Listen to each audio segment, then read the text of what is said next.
Boa noite, gente. Antes de tudo, queria agradecer a presença de vocês nessa noite ainda não fria de inverno. Queria agradecer muito à Unibis, uma grande parceira nossa. Esse não é o primeiro evento que a gente faz aqui e certamente não será o último. E queria, acima de tudo, agradecer a presença do nosso autor, Clóvis de Barros Filho, professor, formado em jornalismo, direito e um grande bastião da ética desse país, que nos dá muito orgulho de estar lançando o primeiro livro aqui na Planeta. E é um ano muito importante para a gente, porque a gente está comemorando 15 anos no Brasil, Planeta 15 anos. Então, ter a honra de ter o Clóvis como nosso autor é muito bom. Ele está lançando o Shinsetsu, o Poder da Gentileza, é sobre isso que ele vai falar com vocês, tá bom? Muito obrigada.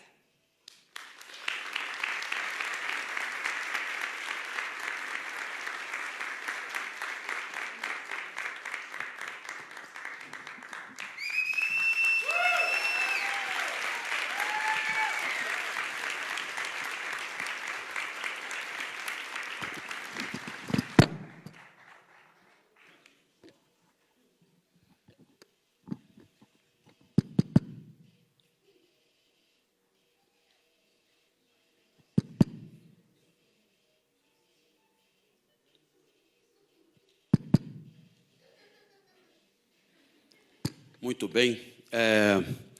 Boa noite. Muito obrigado por terem vindo. É uma alegria enorme poder apresentar um trabalho que foi escrito assim,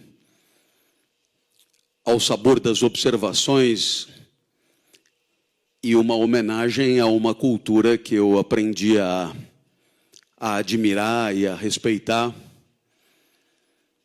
que é a cultura do povo japonês. É muito possível que alguém me diga que, para entender direito o que é a palavra Shinsetsu, seja necessário ter nascido no Japão, seja necessário ter vivido no Japão. E isso é verdade. Mas o livro trata do olhar de um ocidental, alguém que se interessou pelo Japão de fora, que esteve lá poucas vezes, por pouco tempo, e que, portanto, olha tudo com a cultura, os referenciais, os conceitos de um ocidental. Quando nós pensamos na palavra Shinsetsu, eu tenho a impressão que estamos nos referindo sempre a levar em conta a presença dos outros na hora de agir. Em outras palavras, não buscar obter vantagens, ganhos, prazeres, resultados, metas, sem essa consideração. Shinsetsu, portanto, nos obriga a uma reflexão a respeito dos limites da própria conduta. E os limites da própria conduta são avaliados ali, no calor da vida, sempre que tenha alguém que possa ser afetado tristemente, negativamente, na hora de você agir.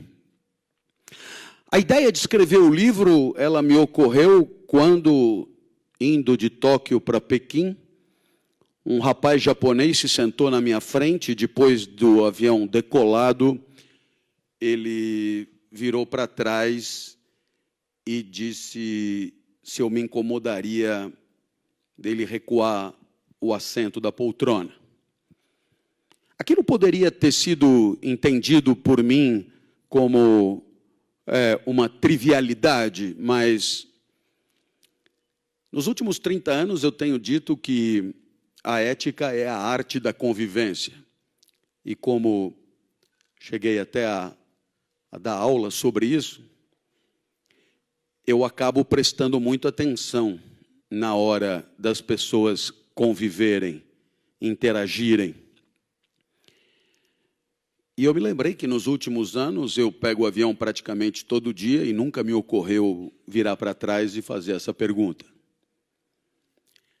Eu devo admitir até que mesmo depois de ter tido essa lição de convivência, toda vez que agora eu olho para trás e faço essa pergunta, eu sinto uma pitada de constrangimento. Porque aqui o cenário é outro, a vida é outra, cada um aperta o botão e desce o assento no talo, no limite do seu conforto e da sua comodidade, sem sequer verificar se tem alguém atrás. Naturalmente, nem todos, mas é recorrente. E eu achei que aquele rapaz japonês tinha me ensinado demais. Ele tinha considerado a minha presença, ele tinha considerado o meu conforto e ele tinha levado em conta na hora de tomar uma decisão que o beneficiaria. E o que é mais incrível é que mesmo eu tendo dito a ele que não me incomodaria em nada recuar a poltrona, ele não acreditou. E ele não recuou a poltrona completamente. Eu fiquei a viagem inteira pensando naquele comportamento, naquela atitude, e eu entendi que, para aquele japonês, aquilo era o mais trivial do mundo, a conduta mais óbvia e a mais esperada. E eu percebi que ali havia um fundamento de vida, onde a presença do outro ocupava um lugar que na minha vida jamais havia ocupado. E eu diria mais, aquele japonês considerava a presença de um estranho de maneira mais clara do que eu consideraria a presença de um conhecido.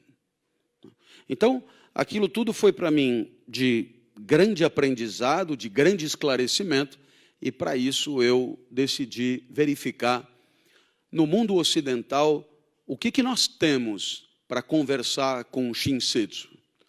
Afinal de contas, no Ocidente não somos todos bárbaros, raivosos, inescrupulosos e egoístas.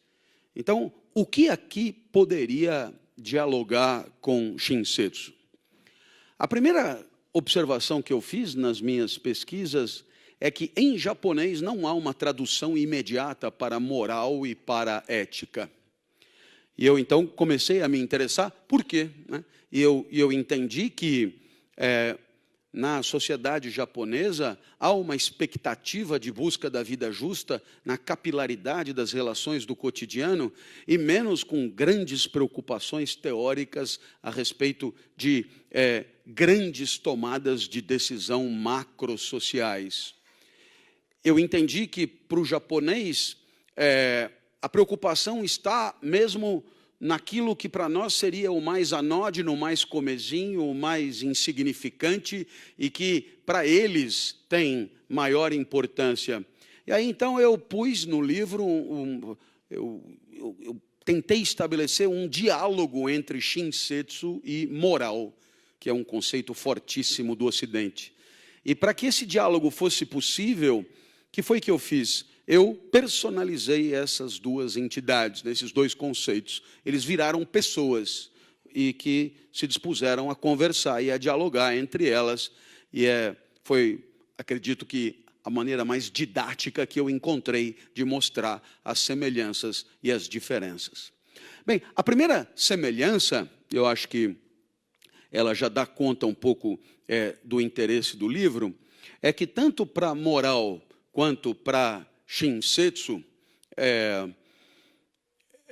o que importa é a consciência daquele que decide o que fazer, a consciência daquele que age, daquele que delibera sobre a própria conduta. Em outras palavras, nem moral nem Shinsetsu requerem ou fazem apelo a instrumentos de repressão civilizatória. Moral é aquilo que você não faria de jeito nenhum, mesmo que fosse invisível. Moral é aquilo que você não faria de jeito nenhum, mesmo que não tivesse nenhuma câmera fiscalizando. Moral é um conjunto de princípios que livre e soberanamente você decide adotar, mesmo que não tenha ninguém por perto. E eu espero que você perceba que, embora a palavra moral seja caduca, ela faz lembrar nossos antepassados, ela faz lembrar nossos avós, ainda assim, o que a moral significa faz parte da nossa vida. Sim, faz parte, porque se alguém deixar cair sua carteira aqui, todos se empenharão ou se empenhariam em devolvê-la, mesmo que não houvesse nenhum risco de flagrante, mesmo que não houvesse nenhum receio de ser pego, notoriedade enxovalhada e assim por diante. Então perceba, a moral nada tem a ver com o olhar do outro, porque a moral tem tudo a ver com o olhar sobre si mesmo. Poderíamos dizer que é o eu que reflete com o eu sobre o eu e a maneira como o eu deveria agir. E tudo isso dentro de uma perspectiva de liberdade de definição de princípios, de valores e assim por diante. Ora, Shinsetsu é a mesma coisa. Shinsetsu não espera ninguém fiscalizar. Shinsetsu não espera ninguém olhar ou controlar. Por quê? Porque você o fará por acreditar ser genuinamente essa a melhor maneira de interagir, considerando a presença da outra pessoa. Perceba que tanto moral quanto Shinsetsu ganham o seu colorido maior quando uma pessoa abre mão de um ganho por conta de ambas. E isso é perfeitamente possível. Afinal de contas, não somos animais no cio. Os animais no cio, sim, vão atrás da cópula, vão atrás do gozo, e aí não há limite para a obtenção desse prazer, são estritamente regidos pelo princípio de prazer, mas nós, porque somos humanos, porque pertencemos à humanidade, porque vivemos na civilização, nós, evidentemente, aprendemos que o prazer não é tudo e, portanto, vamos aprendendo a respeitar este ou aquele princípio na hora de interagir. E é exatamente essa possibilidade de não se autorizar uma conduta entendida por si mesmo como inadequada que faz da moral e de Shinsetsu alguma coisa extraordinária. Porque, perceba, se nosso comportamento adequado fosse vinculado à presença de um elemento repressor, que a tecnologia hoje multiplica ao infinito, seríamos escravos, você concorda? Seríamos escravos, o nosso comportamento dependeria da submissão da nossa vontade à presença de um elemento repressor e do medo das consequências do flagrante, tal como o escravo trabalhava submetido à vontade do seu senhor ou do seu capataz.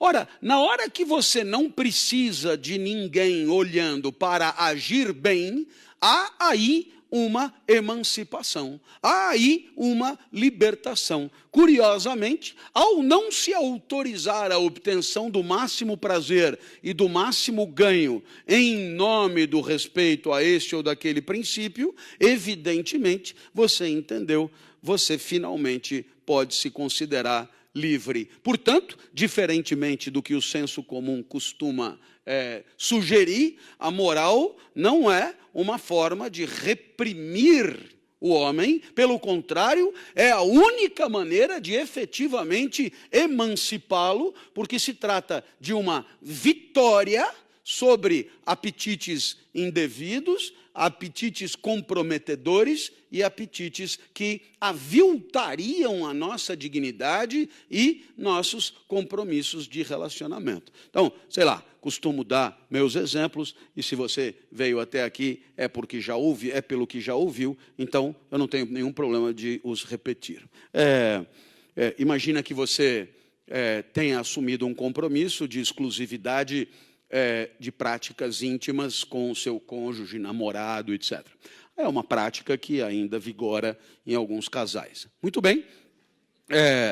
Você, apesar disso, né, você é chamado para um trabalho distante, num lugar distante, onde nada pega, onde não tem sinal, não tem controle, não tem radar, não tem tornozeleira, não tem câmera, não tem WhatsApp, Twitter, Instagram, nada disso, nada. Então, você está realmente num cenário propício, né, para avaliações morais em profundidade. Nesse lugar onde não tem nada, aparece alguém apetecível. Eu sei que é pouquíssimo provável que isso aconteça, porque pessoas apetecíveis costumam vir junto do resto. Mas, enfim, no meu exemplo, não tem nada e aparece alguém apetecível, como se fosse uma quimera, e a quimera aumenta na hora que esse alguém apetecível também te toma por apetecível, talvez pela absoluta falta de concorrência. O fato é que você se vê ali envolvido numa situação de aproximação afetiva que, de certa maneira, desmente compromissos anteriormente assumidos. Essa pessoa que quer se aproximar de você, fisicamente, ela poderá usar um argumento poderoso. Alguma coisa como: o que acontece em Vegas morre em Vegas. Não é? Poderíamos dizer que em Quixadá é semelhante. O que acontece em Quixadá, ninguém ficará sabendo. Não é? E aí, você tem aí um argumento interessantíssimo. A autorização para a sua conduta é dada pela ausência de um terceiro elemento fiscalizador. Então, veja que interessante. Se você aceita o argumento, você abre mão da moral, porque você admite que a única chance que você tem de agir bem é pelo medo e pela repressão e pelo olhar de terceiro.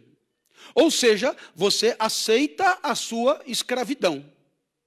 Mas aí, você pode virar para o seu pretendente e dar a ele a única lição de moral que alguém pode dar. Porque se existe algum sentido para a expressão lição de moral, o sentido só pode ser esse. Lição de moral é explicar o que moral quer dizer. E o que moral quer dizer? É que quando não houver ninguém fiscalizando, quando não houver radar, tornozeleira, câmera ou WhatsApp, quando não houver nenhuma chance de ser pego, quando toda a fiscalização desaparecer, ainda resta a consciência de cada um, a possibilidade de você limitar a sua conduta e triunfar sobre os prazeres de circunstância. Ora, eu acho que essa aproximação de Shinsetsu com moral é uma aproximação muito bem-vinda. Por quê? Porque quer me parecer que tanto na cultura japonesa quanto no conceito de moral que estou apresentando, existe esta certeza, uma certeza de que, no final das contas, o valor moral de uma conduta não tem a ver com o medo, não tem a ver com o flagrante, não tem a ver com a repressão, mas tem a ver com um tipo particular de formação que tivemos ao longo da vida e que é sólida e significativa o suficiente para você, na hora de agir, segurar a própria onda, tomar conta da própria vida e não precisar de ninguém para te dizer o que é certo e o que é errado.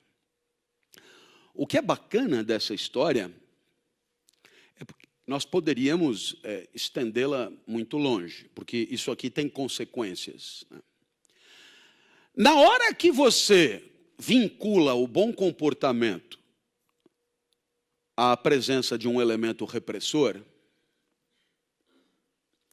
como, por exemplo, fez a diretora pedagoga na escola anterior da minha filha, que se gabava de ter instalado câmeras fiscalizadoras em todas as salas de aula, porque assim as crianças teriam que se comportar, porque os pais poderiam fiscalizá-las pelo celular.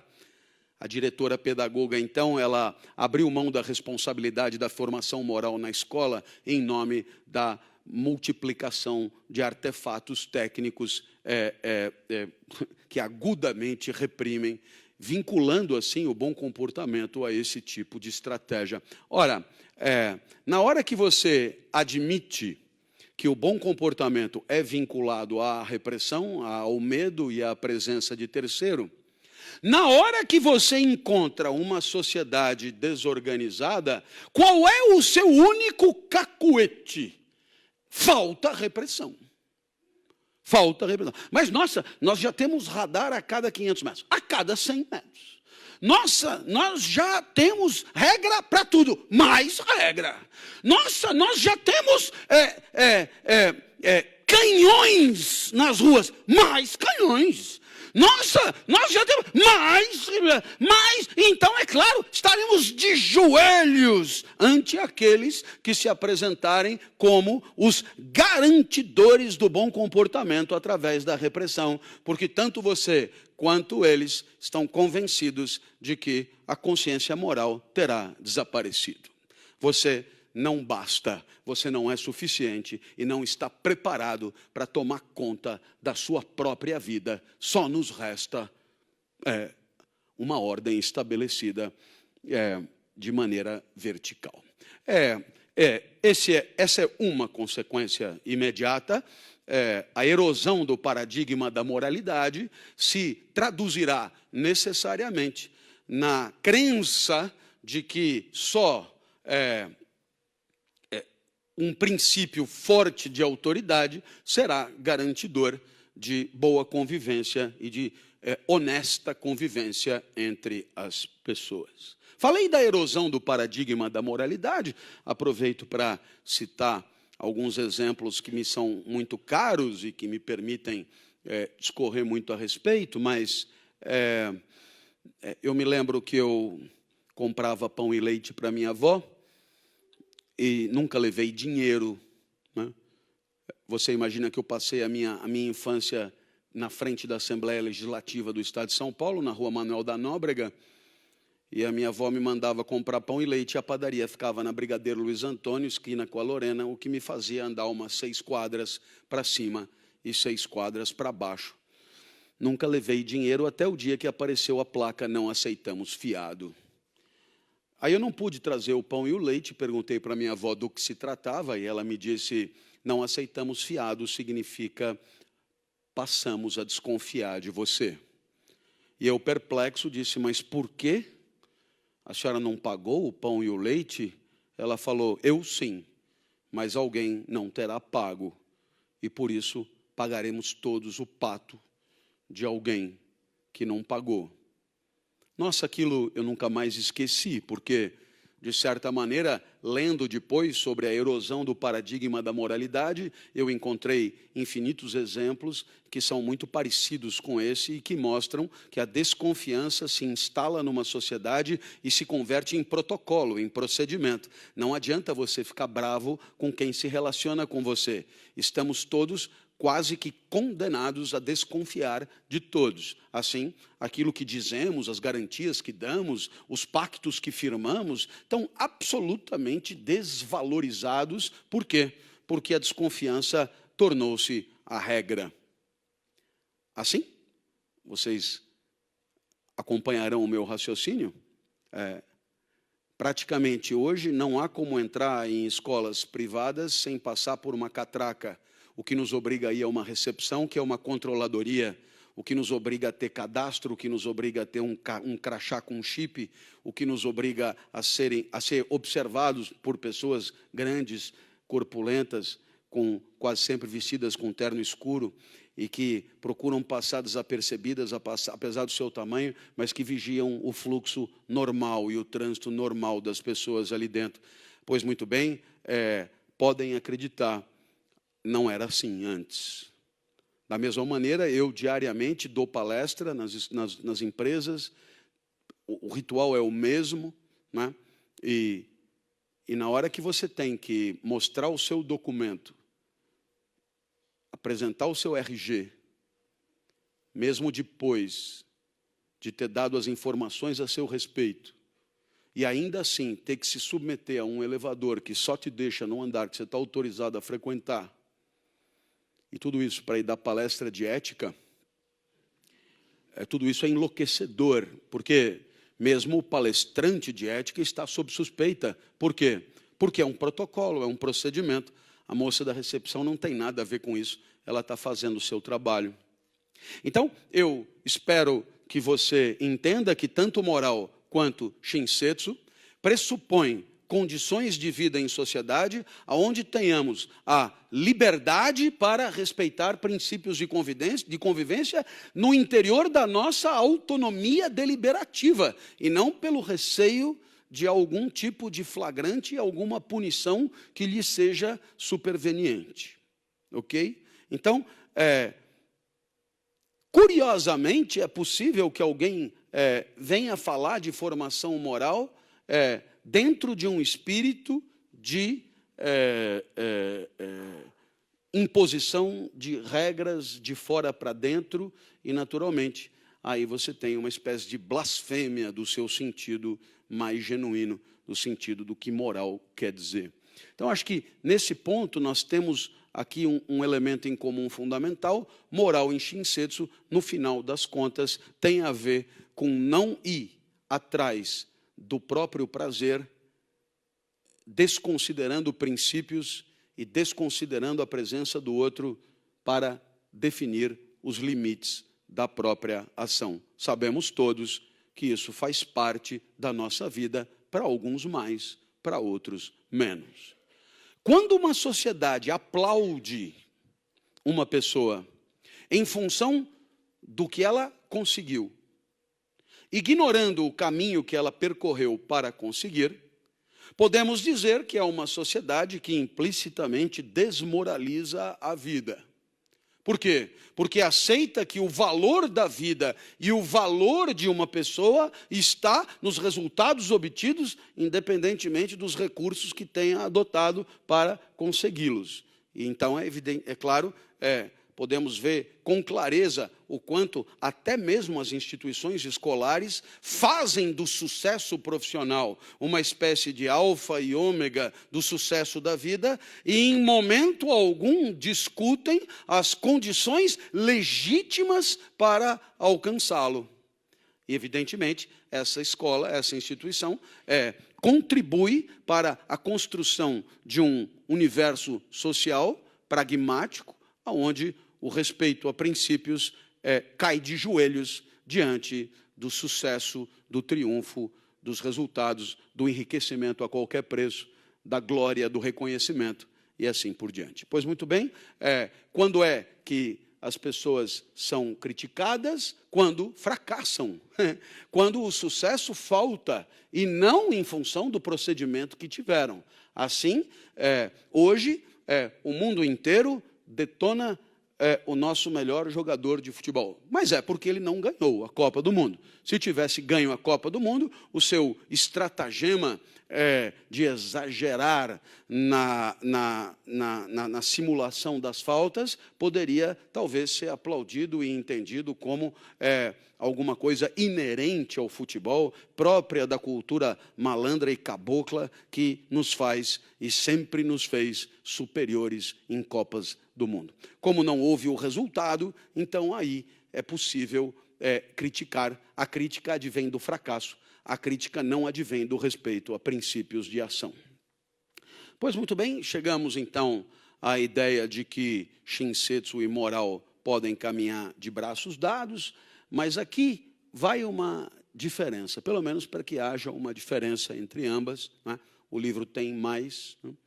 É importantíssimo lembrar que Shinsetsu se ocupa de momentos da convivência que moral não se ocupa. Então, aí vai essa observação. Se você, humilhado e com raiva, opta por não matar o seu agressor, mesmo tendo condições para isso, isso é uma questão moral, mas não é um problema de Shinsetsu. Shinsetsu não se ocupa de temas desse nível de gravidade. Então, aqui vai uma observação que precisa ser feita, que eu acho muito bacana. Quando você define moral como pensamento para a vida e a vida regida pelo pensamento, eu sempre dou o exemplo que você entra numa sorveteria, tem 50 sabores, você escolhe o de morango, é pensamento sobre a vida. Mas é moral? Não, não é moral. Mas então, qual é o problema? O problema é que escolher pelo morango é só uma preferência.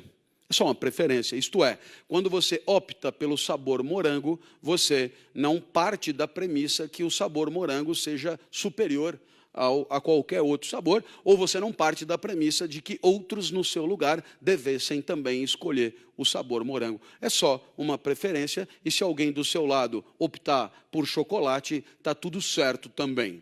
Na moral, não há preferência. Não é uma questão de preferência. Assim, a moral implica uma reflexão sobre a própria conduta que, para quem age, deveria ser feita por todos. Em outras palavras, é uma decisão pessoal com pretensão de universalidade. Eu insisto, é uma decisão pessoal com pretensão de universalidade. Curiosamente, Shinsetsu não tem essa pretensão.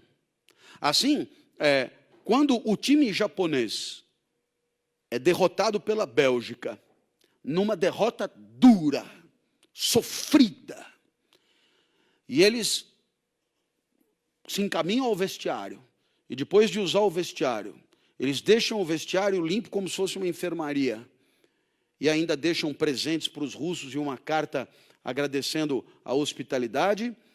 É interessante, mas eles aceitam perfeitamente que outras delegações não façam o mesmo, e não as julgam, e não as condenam.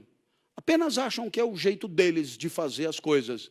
Mas se alguém não fizer origamis, se alguém não deixar carta, se alguém não fizer agradecimentos formais pelos carinhos recebidos, pois isso passará batido para um japonês. Não espere de um japonês a condenação do comportamento do outro, é diferente da dele própria.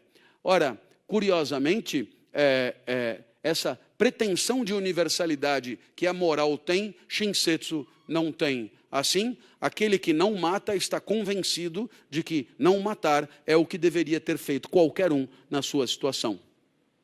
Aquele que não trai, aquele que não humilha, aquele que não agride fisicamente, está convencido de que a sua deliberação é válida para qualquer um e, portanto, tem um valor universal, genérico, que transcende a pessoalidade do seu caso específico. Portanto, moral nasce na vida de carne e osso, mas tem pretensão de se tornar regra de universalidade, coisa que Shinsetsu não tem. Podemos avançar mais um tiquinho antes que comecem a se enfadar em definitivo. Há um outro elemento de comparação muito interessante, que é a questão da recompensa. Isso me faz lembrar de um programa de televisão de que participei, programa matutino, muito assistido, e eu havia sido convidado para comentar um acontecimento. Um motorista de ônibus no Rio de Janeiro encontrara no final da linha um pacote de dinheiro que um passageiro houvera esquecido dentro do ônibus. E esse motorista de ônibus se empenhou para devolver o pacote ao seu dono. Assim foi como o problema foi apresentado. Eu fiquei muito surpreso, porque é um conjunto de situações, convenhamos, pouco comuns. Primeiro, alguém pega um ônibus no Rio de Janeiro com um pacote de dinheiro. Já não é... Aliás, andar com um pacote de dinheiro, dispor de um pacote de dinheiro, não são coisas muito comuns. Aí você pega um ônibus com um pacote de dinheiro e, distraidamente, você esquece no ônibus o pacote de dinheiro. Leva sacola, leva um cabide que leva roupa, leva sua roupa suja, leva não sei o quê, mas esqueceu justo o pacote de dinheiro. O pacote de dinheiro não é pego por nenhum outro passageiro ao longo de toda a jornada de trabalho. O motorista encontra o pacote de dinheiro e consegue encontrar o dono. Vamos combinar? Sim, tudo bem? Eu sempre digo, mais ou menos como uma banana voar sem impulso externo, não é? Você imagina uma banana sair do Finger em Congonhas, entra atrás dos outros aviões, os aviões decolam, aí ela alinha, recebe autorização da torre, avança e decola sem impulso externo, sem ser arremessada. Pode acontecer, enfim, a filosofia aceita tudo.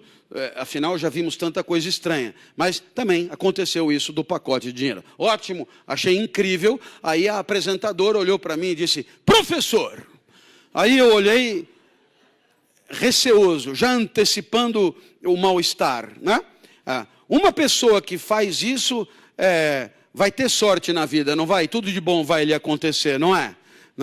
É uma coisa, não tem jeito, quem faz o bem, recebe o bem, não é? Ou se você preferir, gentileza gera gentileza, não é? Mas não é uma coisa, né? Não, uma pessoa que faz isso, tudo de bom vai acontecer. Olha, imagina só, aí, olha, não sei quem já deu para ele um carro, sei lá o quê.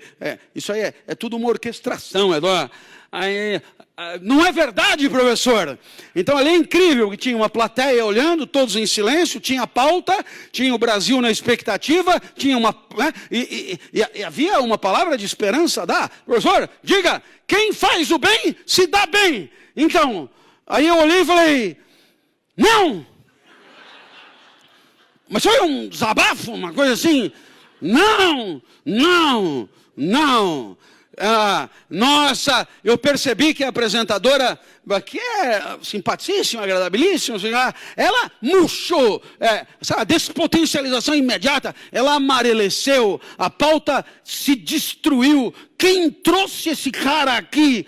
A plateia gozou, o rapaz que achou o dinheiro, nossa, tiraram o chão dele.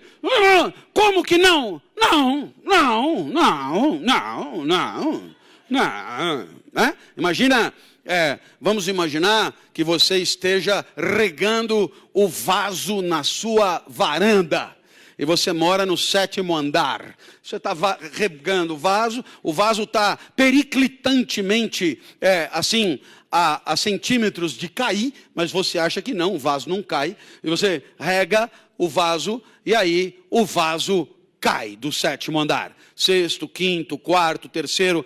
Quando ele está no 2º andar, ele pensa, meu Deus, essa pessoa que está passando aqui por baixo é uma pessoa moralmente irretocável, eticamente extraordinária. Eu não posso colidir com a cabeça dele, porque eu vou matá-lo. E quem faz o bem não pode morrer com um vaso na cabeça. Então, o vaso volta para a varanda no 7º andar. Por quê? Porque quem é bom e generoso jamais morreria dessa maneira. Então, lamento informar, mas nunca vi o vaso voltar.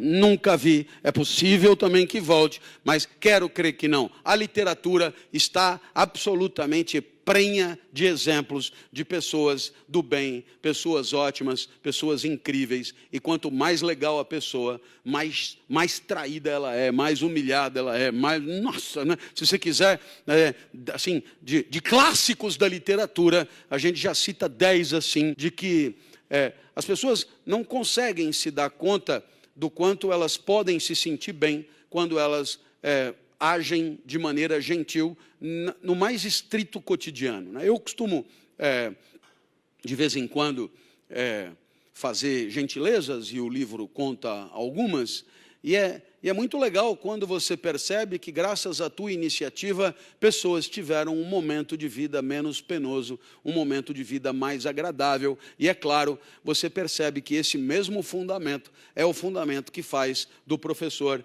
alguma coisa muito especial, porque se existe algum valor no trabalho do professor, está na vida melhor dos seus alunos e das pessoas que pensam melhor graças a ele.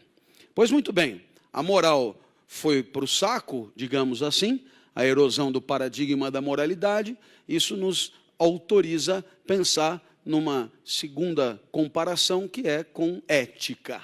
Ética entrou, assim, em moda há 30 anos, e de lá para cá converteu-se na palavra mais repetida no espaço público, né? Ética. E é interessante porque, etimologicamente, temos a garantia que já foram sinônimos. Mas é exatamente porque as palavras têm um significado vivo, e o significado das palavras está aí no mundo sendo definido e redefinido ao sabor dos interesses de uns e de outros, que hoje moral e ética, se já foram sinônimos antes, hoje não são mais. Eu me atrevo a dizer que hoje moral e ética ocupam extremidades de uma mesma gangorra, por assim dizer.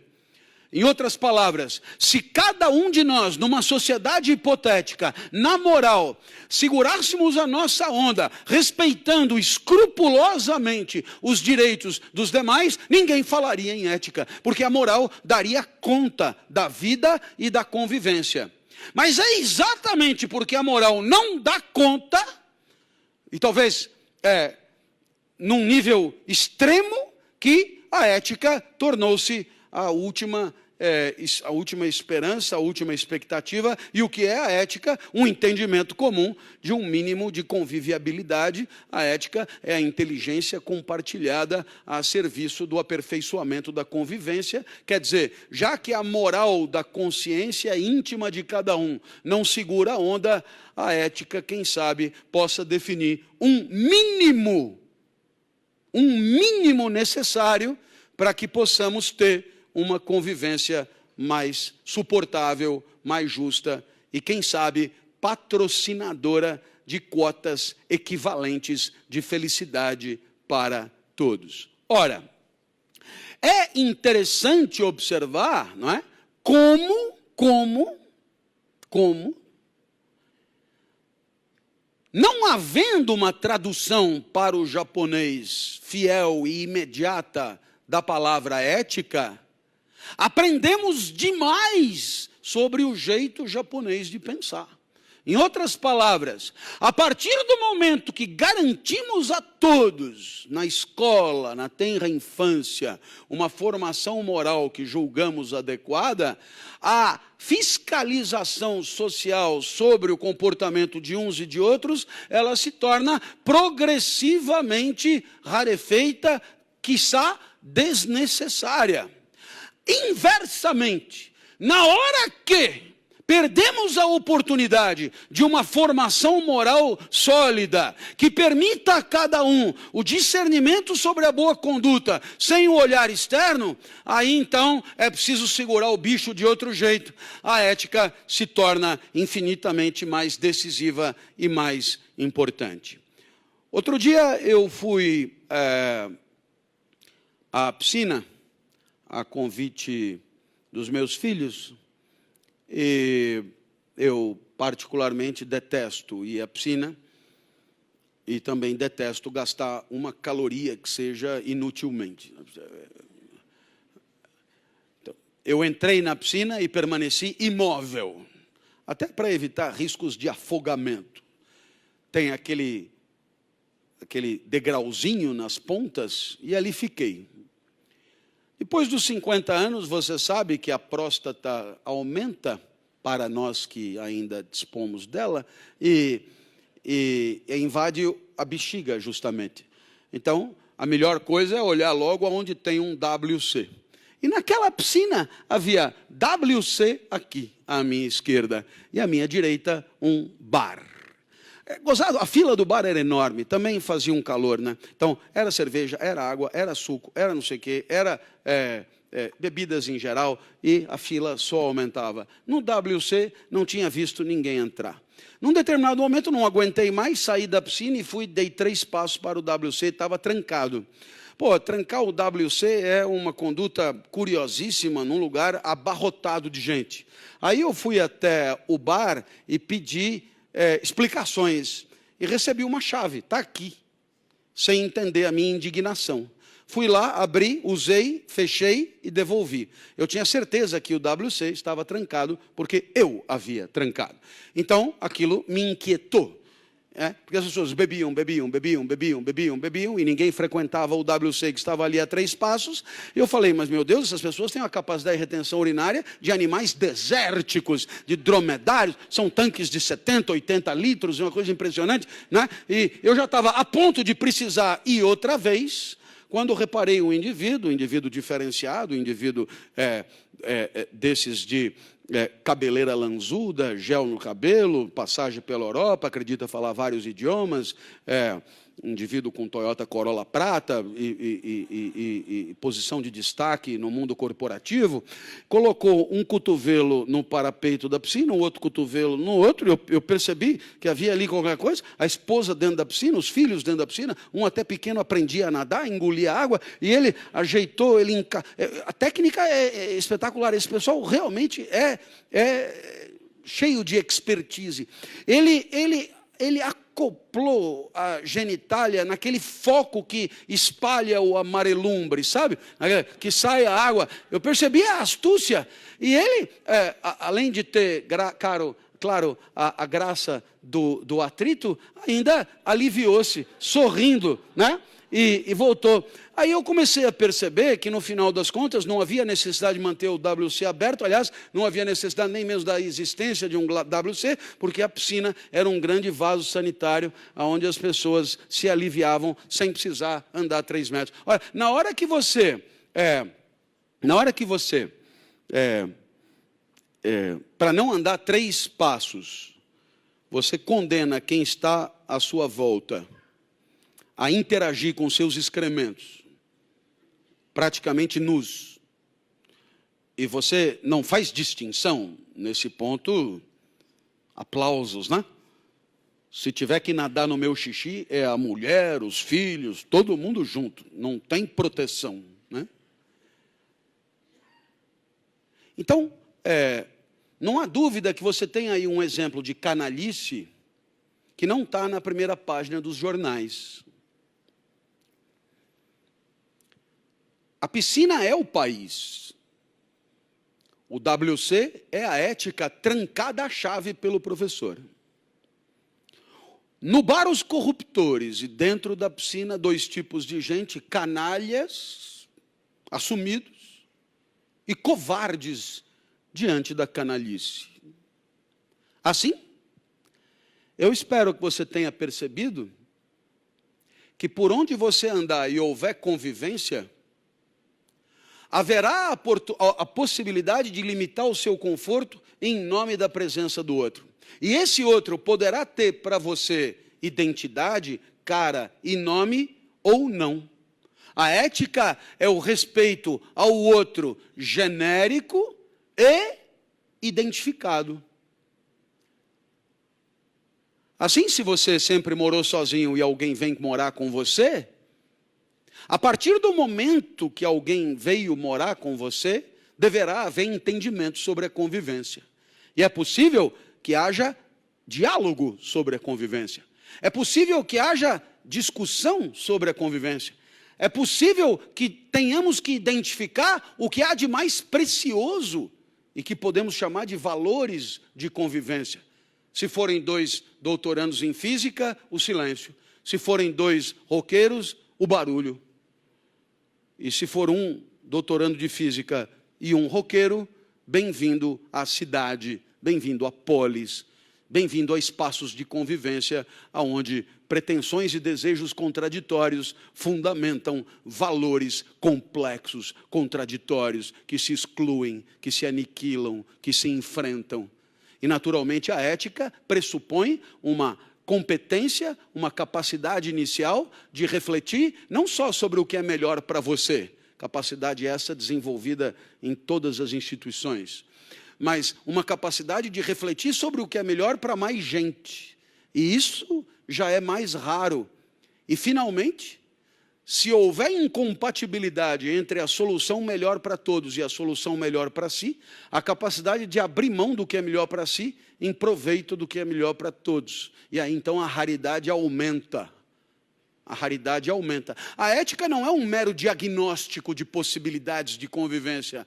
A ética é uma solução concreta no mundo de carne e osso sobre a melhor maneira de interagir com as pessoas que estão lá. Com as pessoas que estão lá e o repertório que tem, e os desejos que tem, e as ambições que são as suas. Portanto, não há que esperar o surgimento do paraíso para falarmos de ética. Pelo contrário, é através da ética que, quem sabe, cheguemos a uma sociedade mais justa, através de um tipo de entendimento entre nós sobre o mínimo a respeitar com vistas a uma convivência harmoniosa. Naturalmente, você deve ter percebido que, nesse caso, a dificuldade é enorme, porque, sendo os valores complexos, a ética se converte num cobertor curto. E Shinsetsu também tem a sua complexidade. E foi por aí que nós caminhamos. Sim, sua complexidade, porque quando você se levanta no ônibus para que uma pessoa de ventre avançado possa se sentar, presumindo a gravidez, e a pessoa não entende num primeiro momento por que você se levantou, e você sugere que uma pessoa em estado interessante deva estar mais cômoda, e a pessoa diz: em estado interessante está sua avó, porque isso aqui é pança mesmo, não é gravidez, você percebe que houve aí uma complexidade.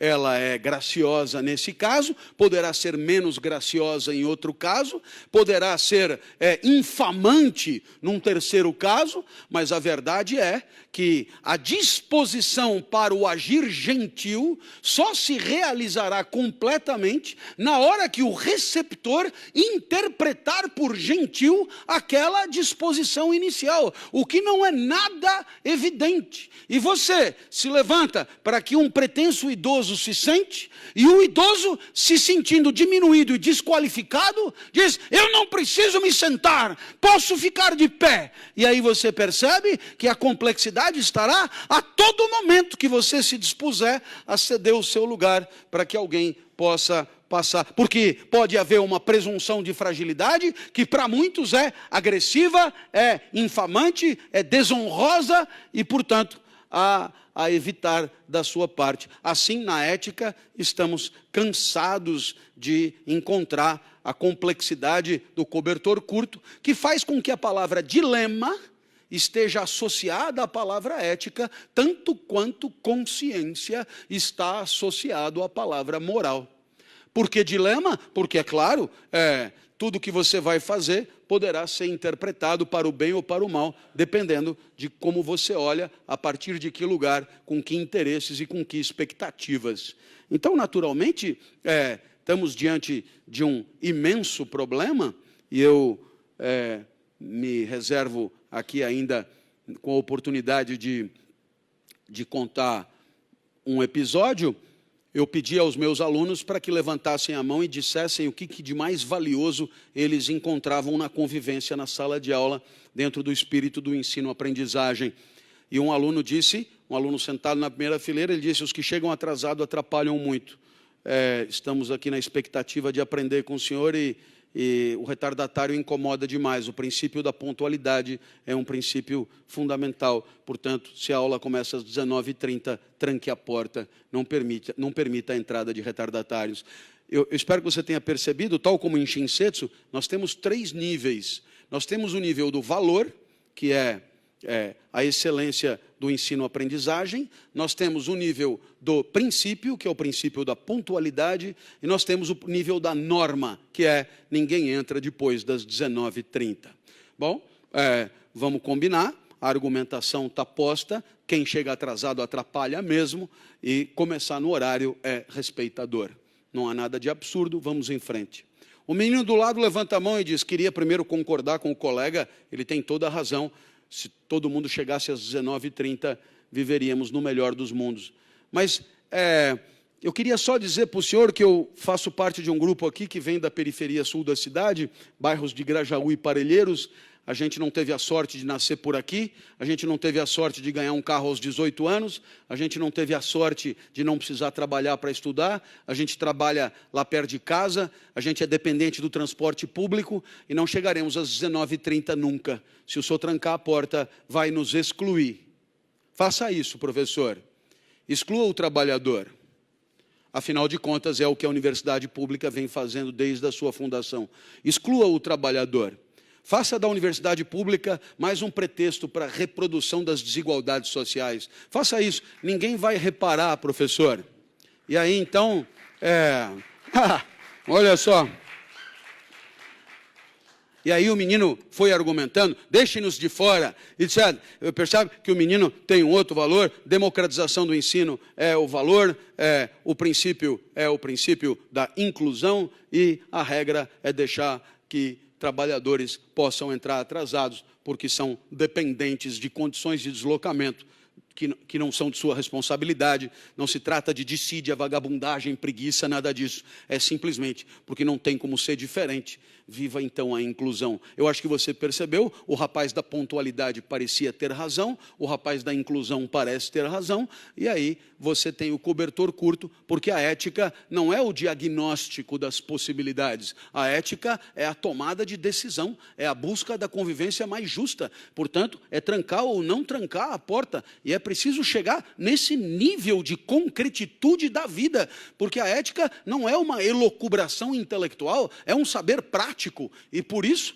nós temos que encontrar uma balança que consiga medir os pesos da inclusão e da pontualidade. Se conhecerem essa balança, me apresentem. Ela não é tão simples de achar, ela depende muito do tipo de sociedade que queremos para nós. Ela depende muito de uma capacidade que temos que ter de saber, para nós, no calor da vida, o que vale mais, se é a pontualidade de 2 ou 3 e a excelência da condição de ensino-aprendizagem, ou a inclusão de todos os que por mérito entraram na universidade, mesmo que respeitadas as difíceis condições de deslocamento. E é claro, isso só poderá ser pesado à luz de uma reflexão sobre a sociedade ideal. Reflexão sobre o mundo social ideal, aquilo que costumamos chamar de ideologia, né? Reflexão sobre o mundo social ideal, aquilo que eu acho que deveria ser o ideal, e isto deve ser, evidentemente, o pano de fundo a partir do qual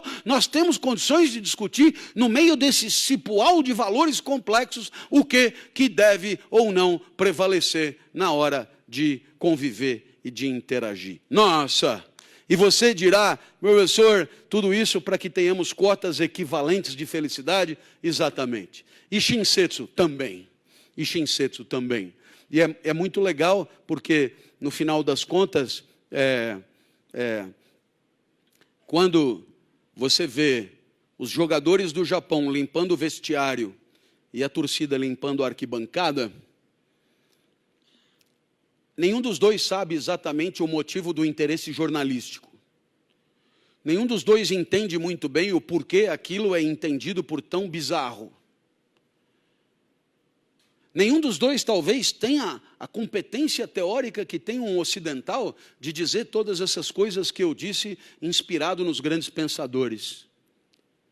Mas os dois têm a intuição que, seguindo aquilo que aprenderam desde a mais tenra infância na escola, quando desde pequenininhos foram orientados a deixar tudo limpo na sala de aula, a deixar o banheiro limpo, a fazer a própria comida e a deixar toda a cozinha limpa, tem a intuição que, com maior ou menor riqueza de fundamentos teóricos, aquilo é um excelente jeito de viver, de interagir, de coabitar, garantidor de cotas muito equivalentes de felicidade para todos. E se você ainda me perguntar sobre a tal da felicidade a que eu me refiro, eu queria dizer só uma coisinha antes de dar a vocês a alforria que merecem.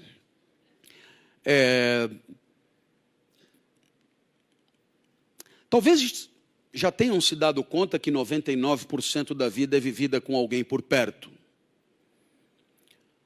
Eu disse 99% para te dar a chance de fazer uma pescaria sozinho, né? Uma sauna, né? Um momento de solidão no quarto. E no momento de solidão no quarto tem o WhatsApp, tem o computador, tem o WhatsApp, enfim, sozinho, é muito difícil. Tem sempre alguém. E quando você está com alguém em relação, você afeta e é afetado. Alegra e é alegrado. Entristece e é entristecido. Atemoriza e é atemorizado. Dá esperança e é esperançado. Ou seja, você afeta, você transforma, você modifica e assim por diante. Ora, cabe a pergunta, que chance a vida teria de ser feliz se a convivência entre nós fosse inóspita, desonesta, traiçoeira, desconfiada, calhorda? Você pode argumentar que foi ficando cascudo e nem percebe mais quando é humilhado. Você pode argumentar que as pessoas te chamam de desonesto, como fazem comigo todo dia. Sim, fazem. Quando eu saio do hotel para fazer o check-out e me perguntam o que eu consumi, eu digo uma água mineral e vão confirmar. Ou não vão? Vão. Não é só comigo. Não devo ser o único com aparência de ladrão. O caso que mais me chamou a atenção foi em Porto Alegre, 4h30 da manhã, saindo na porta do aeroporto, o recepcionista me reconheceu, pediu foto, porque a mulher é fã, pediu foto, foi para trás do balcão e disse, consumo de frigobar, disse uma água mineral, ligou, verificar o 1414, por favor. Aí a pessoa foi, voltou, aí ele disse, foi uma água mineral mesmo.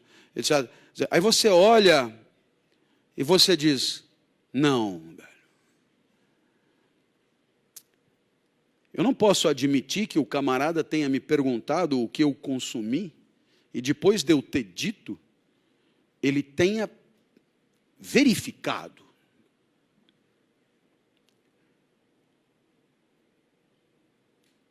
Mas aí você se dá conta que o problema não é o rapaz.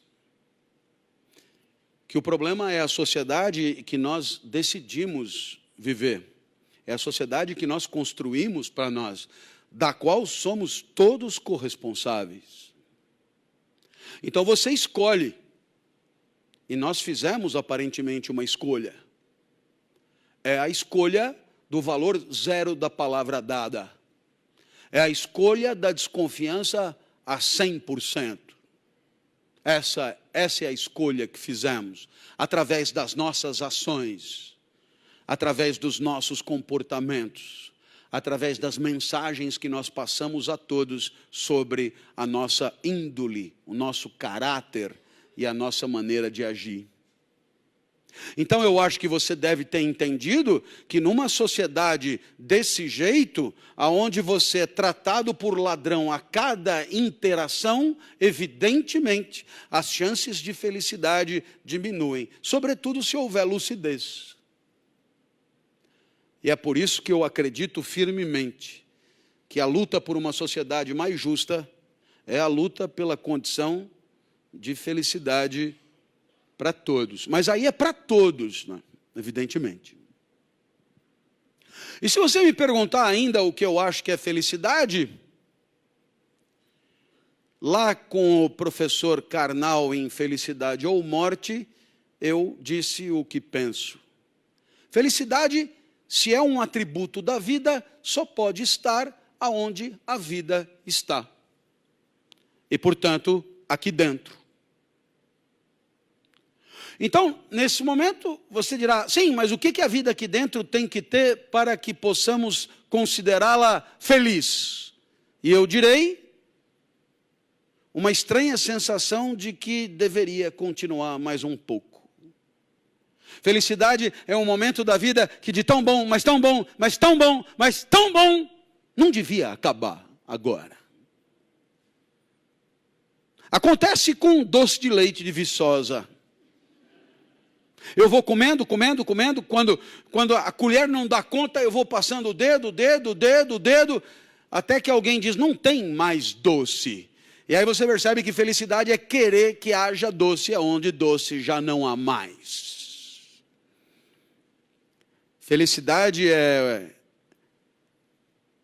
você no filme do Darim, e filmes do Darim não deveriam acabar nunca. É você olhar para o filme e ver que ele acabou e não acreditar que possa ter acabado. Funciona também com Tieta. Passou no Viva, na última semana eu chorava, porque eu sabia, não por causa da trama, porque eu sabia a trama. Chorava porque na semana subsequente não teria mais Tieta. Felicidade é querer que Tieta não acabe nunca. E que seus atores não morram nunca. Ari Fontoura, Armando Bogos, Reginaldo Faria, Paulo Betti, não devem morrer, como Joana Fon, Bete Faria, Lídia Bronde. Mas aí minha esposa comprou Tieta em DVD. Felicidade é Tieta em DVD, porque poderei assistir sempre que quiser, quando quiser, milhões de vezes que quiser. E tem aquele menino que meio-dia, depois de 4 horas de aula, virou para mim e disse, professor,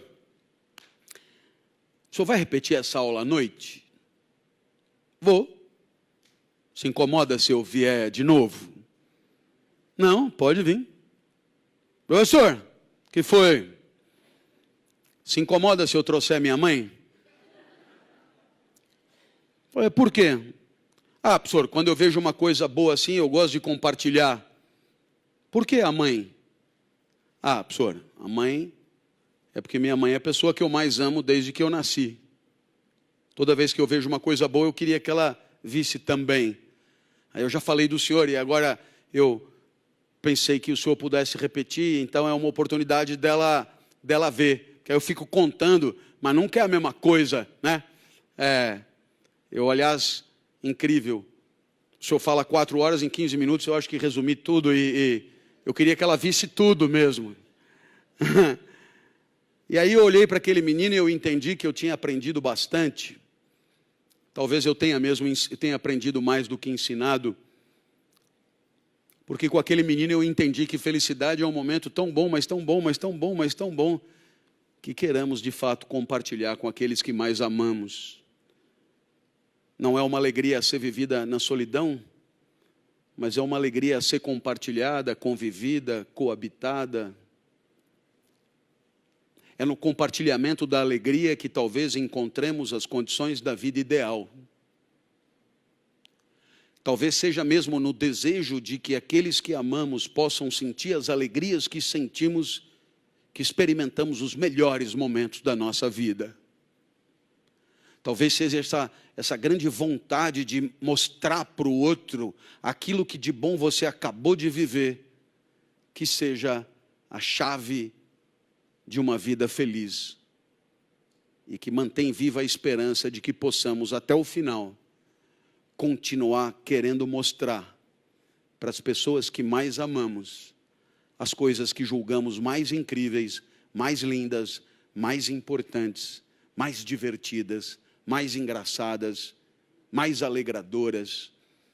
E assim eu espero que pelo menos por um segundo você tenha desejado compartilhar com quem ama as coisas que eu falei e as coisas que venha a ler em Shinsetsu, o poder da gentileza em busca de uma felicidade compartilhada.